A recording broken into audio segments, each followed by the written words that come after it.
Part 37, who the fuck did I marry? So at this point in time, I have filed for divorce. I paid for the filing fee. I'm representing myself pro se, and it should be an uncontested divorce. During this time, Legion had driven to Philly, lied to his family, and said I had cheated on him, that he caught me, and that the guy I cheated on him with was a law enforcement officer who used his gun to threaten him to get out the house. None of that was true. At some point while he was in Philly, he ran out of options in terms of where he could stay. Family members did not want him to stay with them. Apparently, a lot of bridges were burned, according to the female cousin I had talked to on the phone. So he left Philly and went to Augusta. Yes, what you were hearing is correct. He drove from Georgia to Philly, stayed in Philly for about 3, 4 days, left Philly, drove back to Georgia, went to Augusta. Keep in mind, if you have lost your notes at this point, he was raised in Philly and did high school in Augusta before he went to California. So he has family in Augusta. So at this point, he's on his way to Augusta to stay with a new set of people. The reason why this is important is because what I have is a divorce settlement agreement. That divorce settlement agreement has to be signed by the two of us, where we are basically telling the court, look, this is what he's keeping, this is what I'm keeping. I need his signature. Let me repeat that. I need his signature because I wanted a very quick and painless divorce, as much as it could be. So by this time, this is now around June 25th. So around June 25th, he's now in Augusta. He had left the house June 17th. So between June 17th and June 24th is the trip to Philly, then leaving Philly, coming to Augusta. My aunt and my little cousin get in the car with me and I drive to Augusta with a rag on my head, some sweatpants, and a tank top because it's July, so it's hot. But we ride to Augusta. I had spoken to him. I had said, I just need you to sign this piece of paper, and he was like, I'll get to it when I get to it. No, no, no. We're going to get to it as quickly as possible. So if that means I got to drive to Augusta tomorrow morning at 7 o'clock, I'm going to do that because I need that signature. I ain't telling this. This was my attitude. Sure enough, went ahead, drove down there. I met him at the UPS store in Augusta. It's in the same Kroger shopping center. They had a notary there because I needed the papers to be notarized.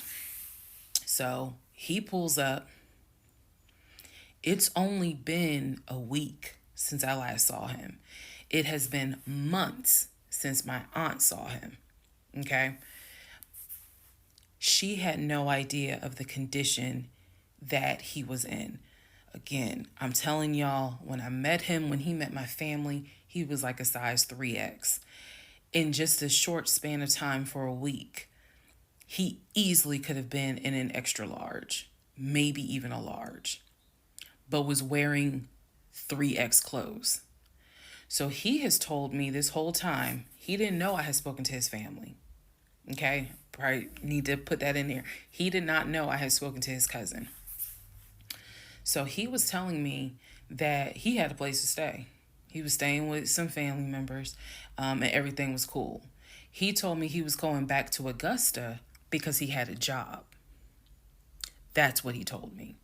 The family member, the cousin, told me, oh no, it's not that he had a job. We kicked his ass out because he's still lying. And we don't want anything to do with him. So when I saw him get out the car, I immediately knew, you probably have not washed in 3 days. I'm not overreacting. His nails had not been cut, so his nails were a bit long. He smelled like the Chattahoochee dump on a hot summer Georgia day. He stunk so bad.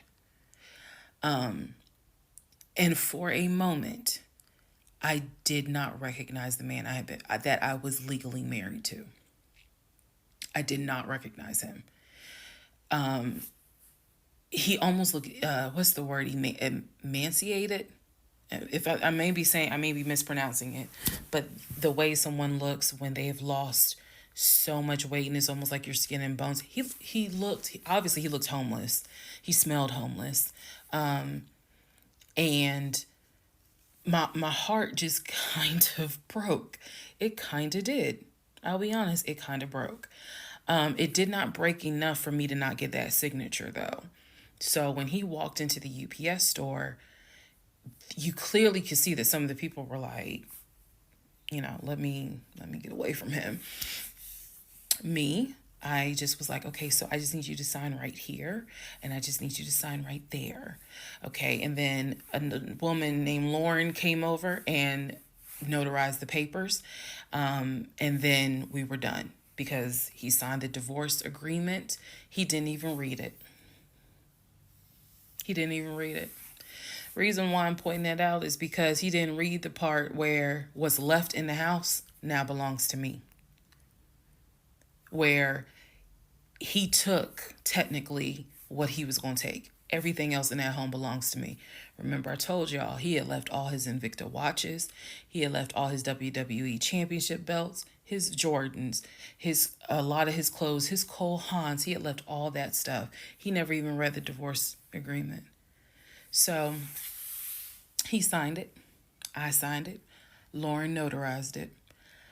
We leave the store, and I said, "Have you eaten?" And he was like, "Yeah, I ate. It's just, my knee." So again, he's talking about the knee, but if you saw him, you would know there's way more to it than the knee. So I said to him, "Look, since you met me here, let me give you some money so you can get you some chicken nuggets." Yeah, that's what I said. You can get you some chicken nuggets. So I believe I gave him like $5 or $6. Go get you some chicken. I think I Zelled it to him actually. Just go get you some food. Then because where he parked was not far. It was like, okay, I'm parked here. He's parked in front of me in the other row. So there's that aisle that you can drive down. So I walked him to the car, and I saw the condition of the inside of the car. And that's when I knew he's been living in his car. He's been living in his car. So clearly, I no longer had a question of, so where's this offshore account? Where's the U.S. bank savings account? Where's the checking account? Didn't have that question anymore. Because if you had money, you wouldn't be living in your car. You would not be in the same clothes that you were in when you left my house on June 17th. And this is now June 25th. So he was like, "I'm going to be all right. I'm about to start a new job. I'm going to be cool. I got a family member I can stay with. Everything's going to be okay." All right. I said, "I will let you know when the divorce is granted."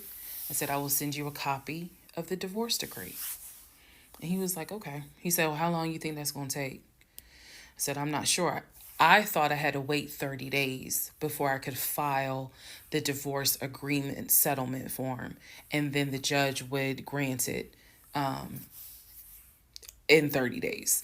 So basically, this is like June 25th. I'm looking at the end of August that it would take for the divorce to be granted, assuming there were no hiccups, assuming he didn't decide he was going to pull a fast one.